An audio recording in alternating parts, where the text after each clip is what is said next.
In today's fast-paced, interconnected and increasingly digital world, the need for trusted, secure and seamless digital identity solutions can no longer be ignored. This is what brings us to today's panel on the future of identity in financial crime and compliance. Now, while most discussions around identity tends to focus on individuals and retail sectors, today we want to focus on corporate identity. Joining us in today's discussion is Stephan, CEO of the Global Legal Entity Identifier Foundation. GLIFE, as we know, it was established by the FSB in 2014 to operate the LEI database and support the adoption of the LEI systems globally. Stephan has extensive experience in establishing data operations and global implementation strategies. Welcome, Stephan. Welcome, and hello from my side as well. Good morning, good afternoon, wherever you are. Next, we have Yanzhao Zhang, a senior strategy analyst at the China Financial Certification Authority, the CFCA. The CFCA is China's National Authority of Security Authentication. Wow, getting a little stuck there. Zhang focuses on the pioneering digital identity technology innovation and is in charge of international cooperation at the FCCA. Welcome, Zhang. Hello, good afternoon, and good morning, everyone. Thank you, Brand, and the Regulation. I'm pleased here to have the opportunity to join this session to discuss LEI and corporate digital identity. Thank you. Wonderful. And finally, we have Gary Ong, Senior Director and Head of KYC Sales for APAC at Bureau van Dijk, a Moody's Analytics company. Now, Bureau van Dijk maintains data on close to, 400 million companies worldwide and serves as a crucial resource for private company data. Now, Gary has extensive experience working with both financial institutions as well as the public sector. Thanks, Brad. Good afternoon, good morning, everyone. I'm very happy to be here and to share the panel together with Stephan and Yanzhao. Excellent. I guess to start things off, Stephan, I was hoping you could maybe help kick off the discussion by giving us a broad view of the LEI adoption process. And I guess more importantly, what is the status in APAC so far? Yeah, I'm happy to do so. First of all, the LEI originates from the financial crisis, which, had derivatives at the core of, what was seen the problem back then. I think we can tick that box. We've seen regulation around the world, including Asia, Korea, Singapore, Hong Kong, other countries, adopting the LEI for derivatives reporting. So that is the situation we had like a couple of years ago already achieved, which makes the world a better place because these kinds of issues, and intransparencies won't longer exist. Europe took it further and extended the scope to cover also other types of financial instruments. So basically every financial instrument that is traded in Europe, the issuer and all counterparties must have an LEI, no matter where they are located in the world. So if you have the typical example is the gold mine in the Philippines, right? Who are traded in Manila, but they're also traded in Europe somewhere. So this gold mine would also need to have an LEI. And that created a large number of LEIs around the world, including Asia Pacific. But it was really India and China, and now later Australia, who took it further than that. India, for instance, was the first country to mandate the LEI in payment messages. And payment messages over a certain threshold, but they want to lower the threshold over time while they make experience with it. And this, has shown in the largest growth rate in Asia at the moment, at India, that they have a population of roughly 60,000 LEIs and they're growing very rapidly. And the other very interesting development we see is in China, where China has engaged with the LEI in multiple fronts, coming from customs to digital identity to other means. And we're very happy to working together with our counterparties and partners there. Australia lately came in with regulation, but if you take Asia-Pac now as a whole, you would find that Asia-Pac together has already 50% of the LEIs than the United States. So nobody can talk any longer about, Asia is lagging behind. We see a lot of tailwind, a lot of momentum there, and want to work together with the industry and with the regulators down there to make sure that the LEI is becoming a success. Excellent. You mentioned China there briefly. Zhang, in December, as I heard, the PBOC published a roadmap for the adoption of the LEI across the financial sector. Can you walk us through some of the progress so far, and what are the short to mid-term goals? Correct. As you said, last year, the People's Bank of China with other financial regulators, the China Banking and Insurance Regulatory Commission, the China Securities Regulation Commission, and the State Administration of Foreign Exchange jointly released the roadmap to implement LEI in China for 3 years, which specify major tasks in areas including formulation of regulatory rules, expansion of LEI coverage, technical application of LEIs, and sustainable operation of LOU in China. As the first half of this year, nearly 20 regulatory rules were released in financial sectors involving securities account opening, interbank bond issuance, foreign exchange statistics. Some of them are required rules, and some are request rules, and others are optional rules. Totally, more than 43,000 Chinese legal entities have LEIs covered in sectors of financial institutions, trade enterprises, and other enterprises. The number is still on the accelerated road.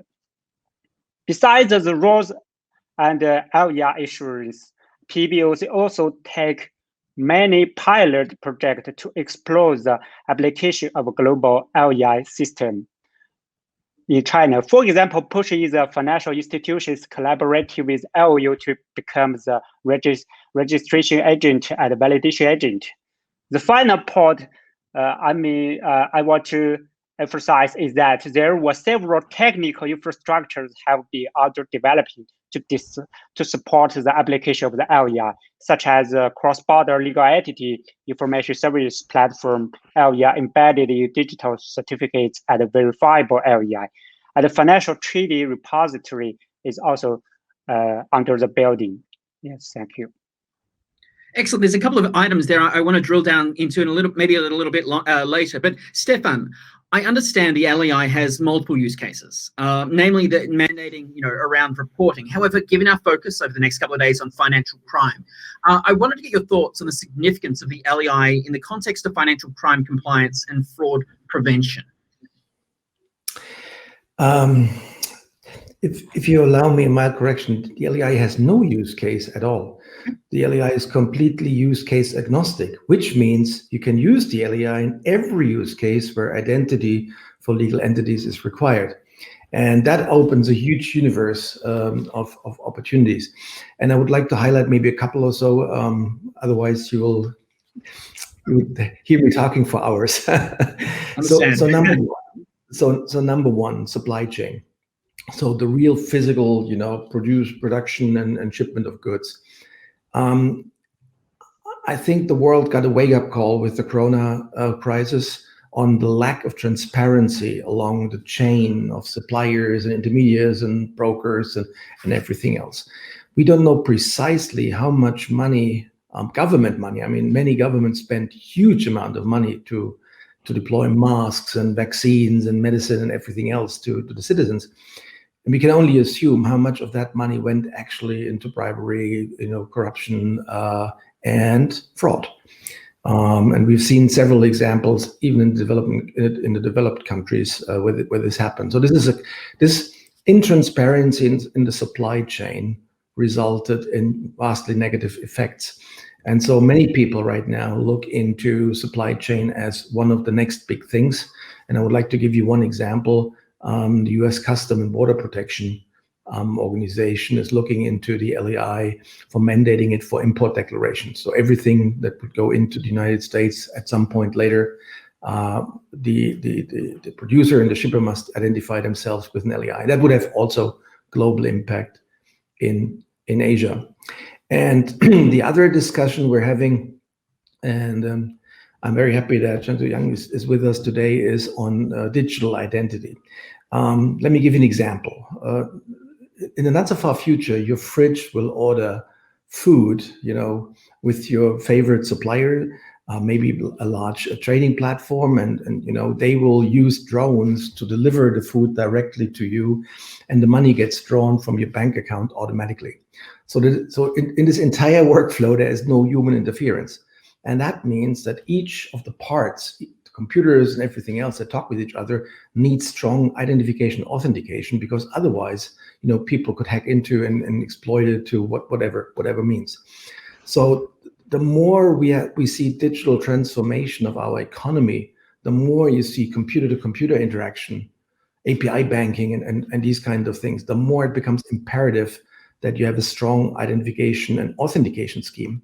And those schemes are vastly national, which means they don't help you in an international context, which is why we promote the LEI for being part of digital identities for legal entities and their representatives.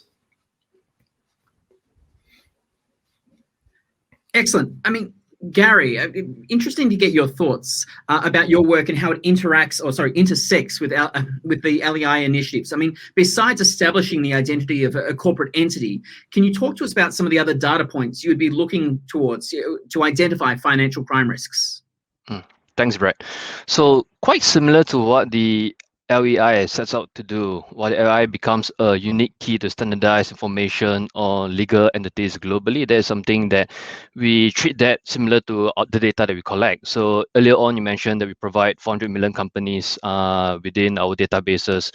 That is a lot of companies. It's still not all the companies in the world. That's a given fact, and a lot of that still boils down to how much data we can collect from different countries. But even if you can collect all this data, they're all coming in different forms, different formats. They are updated differently. They have different languages. So how do you really bring that together? So that is one piece of the work where we've always been connecting all this data, putting it together on a standardized format of how is it being reported, trying to link up all the shareholders and the directors between the whole network that we have. And this becomes a continuous process to start to paint a picture of a company. So we get a better story of what this company is about, who they are, who owns them, what they're doing exactly, how wide is the network around the world.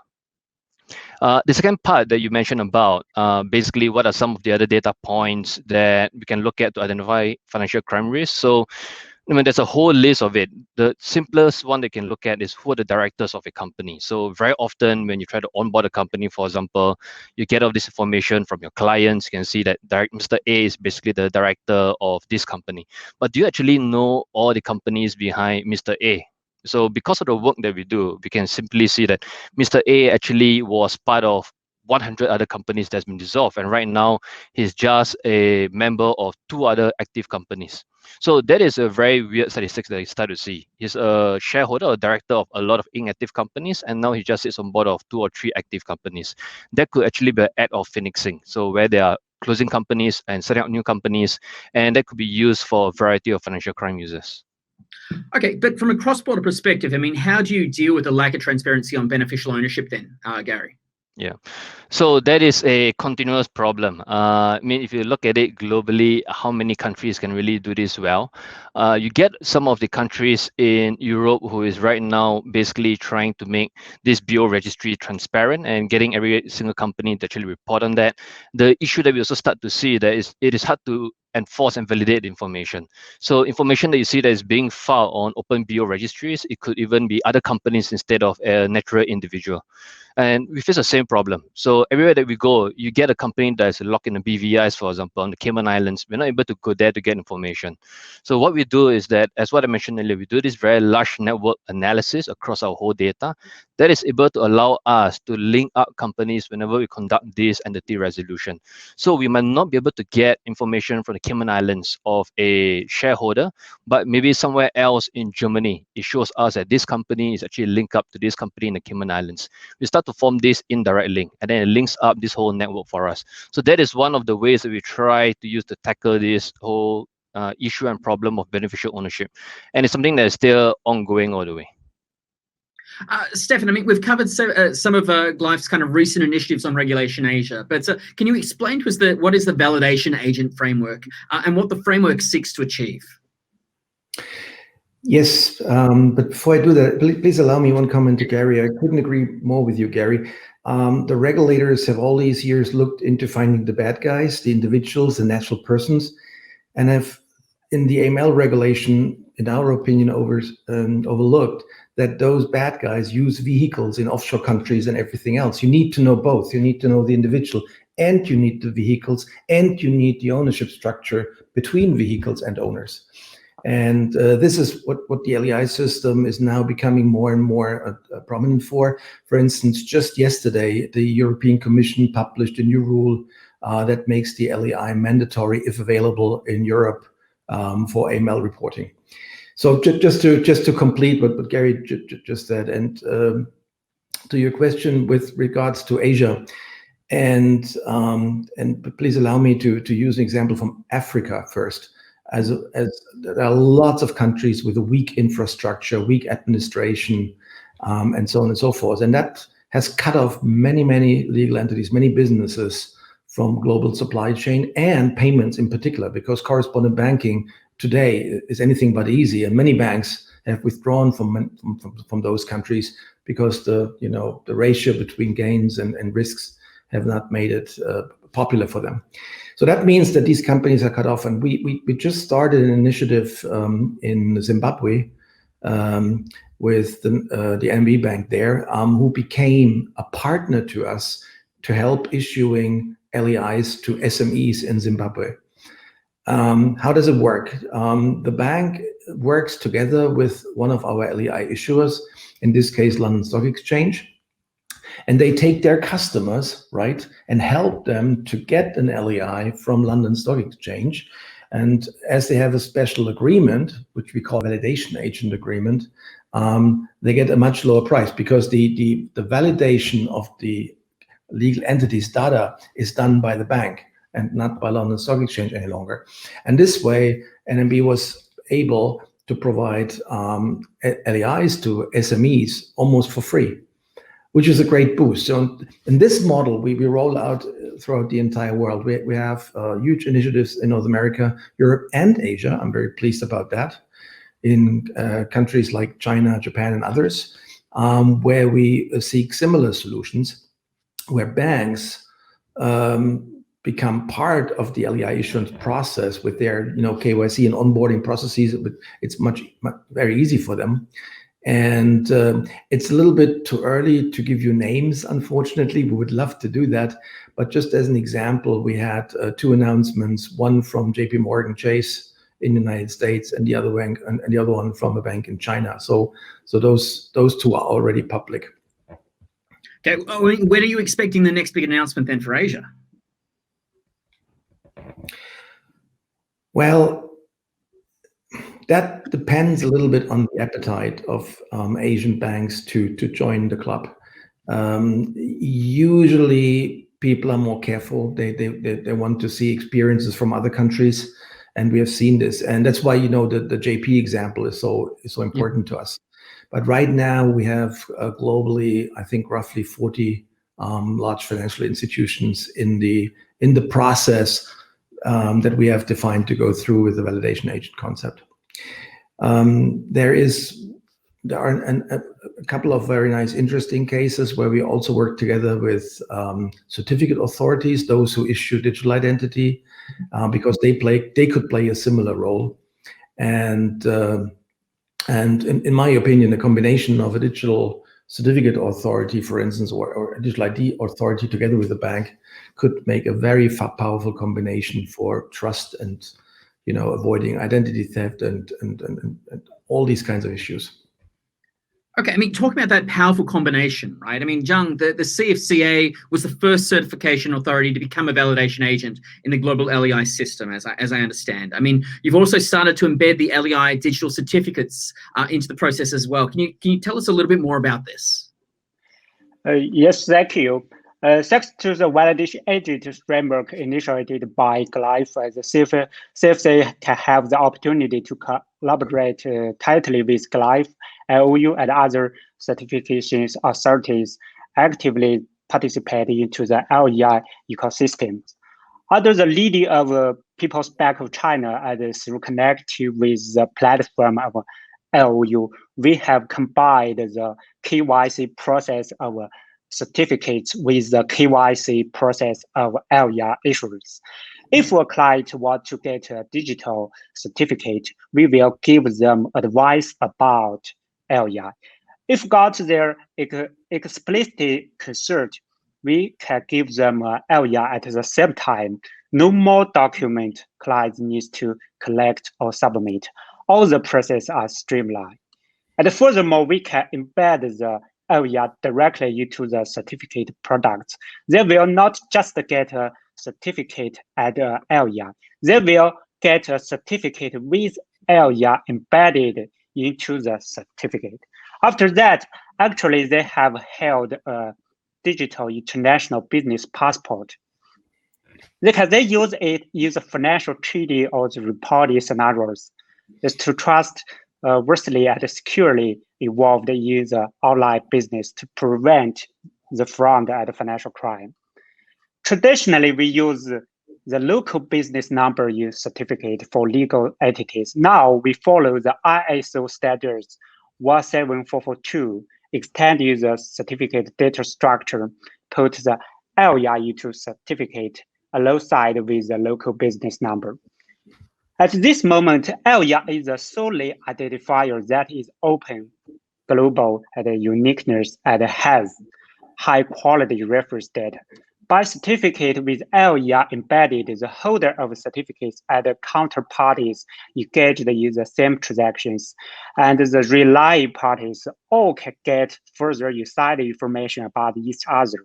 This will significantly improve the transparency in remote and online situation, down the barriers of knowing who I do business with now, and at the same time, by leverage the innovation of technology in a privacy protection way that is also critical in most countries. Yeah, thank you.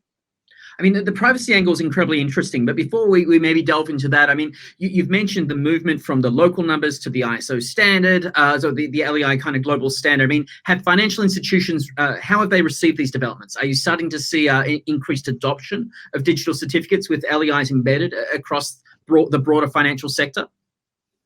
Yes, a great question. Yes, we have deployed the certificates with LER in many scenarios and use cases in financial sector, such as cross-border payment and international treaty, business workflows and electronic contracts, and also the global server certificate, etc. These use cases. I want to make a bit elaboration for the cross-border payment use cases. This is a classic and centralized cross-border payment system. Before you incorporating the LER, they use a private identifier distinguishes the payer and payee. We supply the digital certificate that equipped with LER code for key players in this scenario. The certificate is used in the custom body process to authenticate the identity of user. Besides, the certificate is also used to generate the digital signature of transaction message. So the payer can sign the ISO 20022 message with the certificate that embedded LEI. And yes, who view the trends of adoption for LEI and the digital certificate with LEI are increasing step by step in China. There are a few driver factors to accelerate this process. First is the coordination from PBOC and the government, and the support from GLIFE. The financial institutions have a good environment to adopt the LEI transformation. As mentioned earlier, the regulatory rules and the technical infrastructures, etc., all this is to support the transformation. Second is the fast-paced digitalization in every sector pushes the demands for digital identity going higher. In digital age, we know digital identity should have the attributes of be secure, be convenient, and privacy protected. Certificate with LER embedded is an available choice. Third is tight global interconnections need a harmonized and interoperable digital identity that can use universally and accepted by each other. We noticed Europe, United Kingdom, and many other countries of the world are planning digital identity framework. Obviously, the LER-based digital identity is a good choice. From the future perspective, the financial institution have the confidence to implement and don't have to worry about it to change over again. So Driving by these factors, we do believe the LER and LER-based certificates market in China will continually growing. Yes, thank you. Wonderful. I mean, ultimately, it seems that from a financial crime perspective, it's about transparency and who we're doing business with. I mean, Gary, I mean, it'd be good to get your thoughts on the corporate onboarding process and KYC processes. I mean, what are some of the challenges you see from institutions, and how can they be enhanced? And how can firms enhance their processes to better guard against financial crime risks? Well, I guess that really depends on basically where they're doing the onboarding.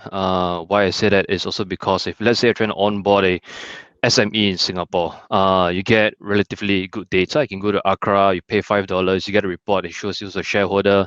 If that is an individual and that's the sole owner of the company, there you go. You got to do just screen an individual against a watch list, for example, to see whether there's any hits against them. But obviously, that then differs very greatly. We're trying to onboard a company in Indonesia, for example, where the data infrastructure could be different. There isn't the likes of a company's house that you could go to really purchase such data. So different levels of problems that you get depending on who you're trying to onboard and so forth. So with a lot of the banks that we work with, obviously, you onboard a company and you get a complex shareholding structure. What do you do from there? You either use a external database like ours, or you're going to do your own research, right? So it's just a matter of a business choice and what is going to be the best way for to mitigate this risk. As what they will say, compliance done right it makes a good business. So a lot of business that is held up. You look at some complex cases where banks are trying to onboard a complex ownership. They can take as long as even 1 month to try to understand this whole structure. And sometimes it's not always an intent to hide. It's even the company who is trying to get an account with you do not know their own beneficial owner, especially if they're linked to PE funds, for example. So there's a level of complexity there. But on the other side of the coin, if you're not just looking at pure KYC and onboarding with your client, as what Stephan mentioned earlier, is about the supply chain. How often do banks really look at their client's client? Who are they actually dealing with? Who are these companies and who owns them? I think more can be done towards that. If you look at a lot of recent fraud cases that involves trade invoices and trade documents, that is where you get a lot of false invoicing that was being done to companies that the banks don't even know whether those were actually real companies. And those are simple checks that you can basically do on external databases just to see, does that company exist there? Does that company actually exist with a different bank as a corresponding banking account? And those are basically things that start to highlight as additional risks. Increasingly, we've been working on a lot of cases with banks where they start to explore network link analysis, where they are now looking at a wholesome approach. Let's take all my internal data, the transactions, the contacts, we put it into a system, we combine the external data, and what are the links? And with the different scenarios, do things stand out as anomalies? Can we see that these two individuals who are seemingly independent are actually linked together through 3 different companies? So with that kind of approach, then the angle of how they tackle financial crime starts to change. It becomes a lot more sophisticated than just an analyst reading through data and trying to climb up this ownership structure one step at a time to identify just who's the BO. This then brings a different element of risk and how they can look at the different points and how that is being linked together. Okay, I mean, Stephan, I think we previously kind of touched on the VLEI, the verifiable LEI initiative. I mean, can you tell me a little bit more about what this actually is and what problem does it solve? Happy to, yeah. So first of all, we need to talk about the term trust. If 2 parties engage with a transaction, it could be a financial transaction, could be any type of other interaction with each other. They must trust each other. They must know each other, and that's not always easy, as you know. And that's why Gary just described how long banks sometimes take to validate the information that they get provided. I have heard no concrete studies, but what I've heard was that people predict in the regulatory space that the number of shell companies and trusts will increase in the future tremendously. And we know all difficulties that this comes with, right? In non-registration, authorities carry the information and all of that. That's why the LEI system can help. Now, think of an LEI as a 20-digit number, which is the linchpin of connecting data, but it's nothing else but a string of 20 digits, right? How do you know if an LEI gets presented to you that it really belongs to that company? How do you know that the individual that presents the LEI is affiliated with this company and last but not least, has the authority to use the LEI in a certain context. So even with an LEI, you still need to do some background checks. Otherwise, you cannot answer this question. For instance, you could take the LEI, compare it with the golden source that we have on our website. That's all, kind of cumbersome and so on and so forth. What would be better is if this LEI would be cryptographically bound to the private key of the owner of the LEI. And that means if someone presents an LEI to you, you can be safe that it belongs to the one owning the private key. And what you then need is a hierarchy of trust, where the individual, gets an ID cryptographically from a legal entity. Maybe the employer of a company gives those credentials to their staff. Then you need to understand if the company is the right one. So you go back you go one step up in the chain to the VLEI issuers, because they issue verifiable credentials and digital ID to legal entities.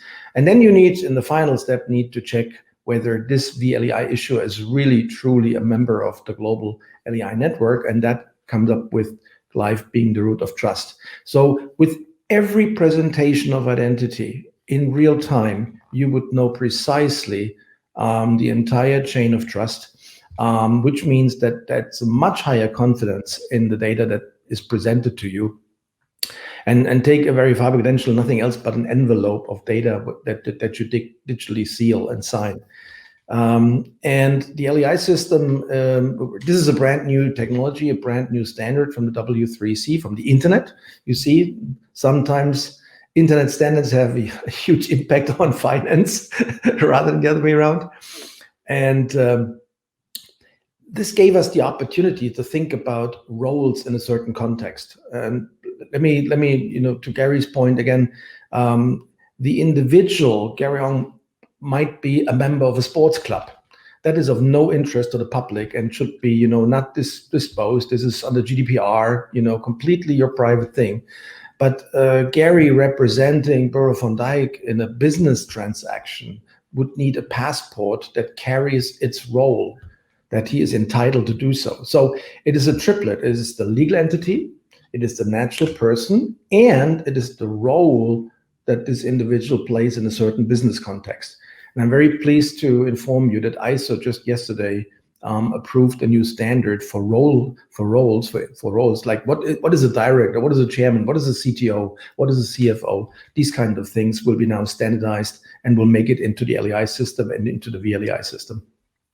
I mean, you mentioned trust, and trust is obviously very, very important. And I also like the question, the point about the internet and finance. I think the internet has actually changed finance a lot, and we've seen that over the last couple of years. But how does privacy work within the LEI? I mean, who has access to this information?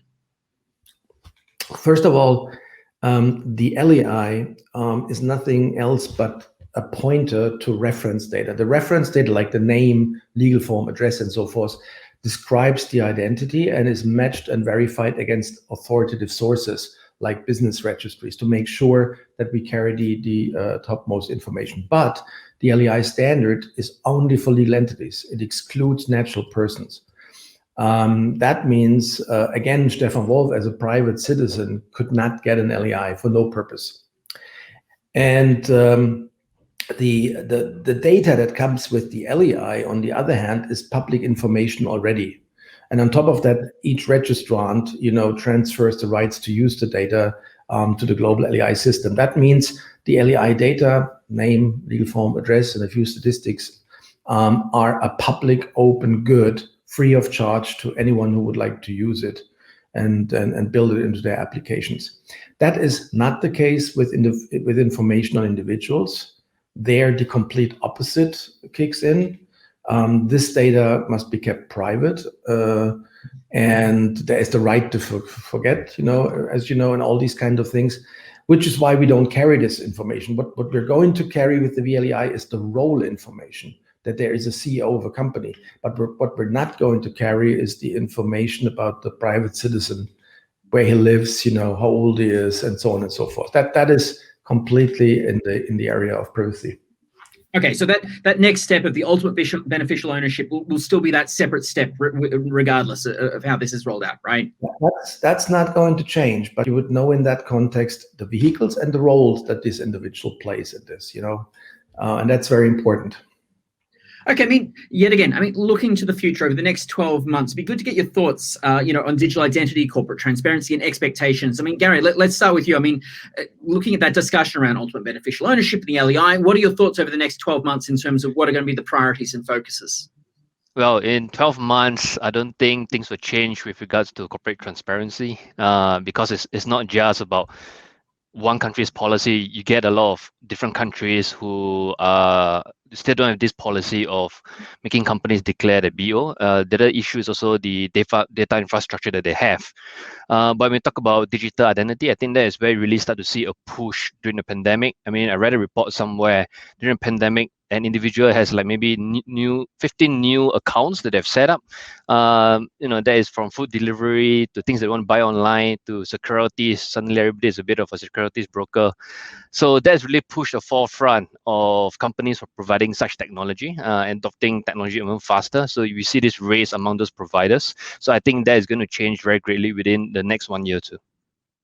Excellent. Zhang, what are your thoughts? Next 12 months, what are the focuses and priorities? In the next 12 months, we will be focused on the adoption of a certificate with LEI embedded and push the international cooperation regarding the metro recognition. And we will also release a new platform dedicated for cross-border digital identity issuance and management.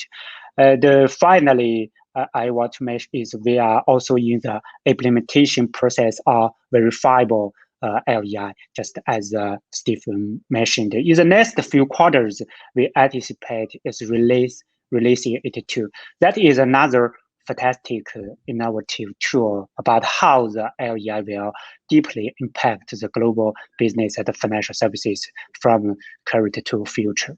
So that is all from my side. Thank you, Brad. So, Zhang, just quickly checking. So you mentioned in the next 12 months you expect to release a new platform focused on the cross-border side. Is that correct? Yes.